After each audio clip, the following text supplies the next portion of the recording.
بسم اللہ الرحمن الرحیم۔ السلام علیکم ورحمۃ اللہ وبرکاتہ۔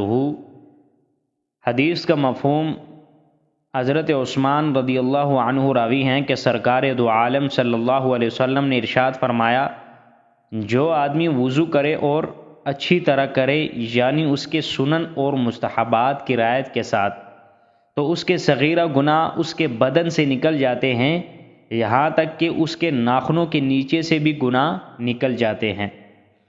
اس حدیث میں بھی وضو کی فضیلت اور طہارت کی بڑائی بیان کی گئی ہے، اور یہ بتایا گیا ہے کہ وضو کرنا در حقیقت اپنے گناہوں کو اپنے جسم سے دھونا ہے۔ جو جتنی اچھی طرح وضو کرے گا، اس کے اتنے ہی گناہ ختم کر دیے جائیں گے۔ اور پھر بطور مبالغہ کے فرمایا کہ وضو کرنے والے کے ناخنوں کے نیچے کے گناہ بھی وضو کرنے سے نکل جاتے ہیں، یعنی وضو کرنے کے بعد اس کو نہ صرف یہ کہ ظاہری پاکی اور طہارت حاصل ہوتی ہے، بلکہ وہ گناہوں سے بھی خوب پاک ہو جاتا ہے۔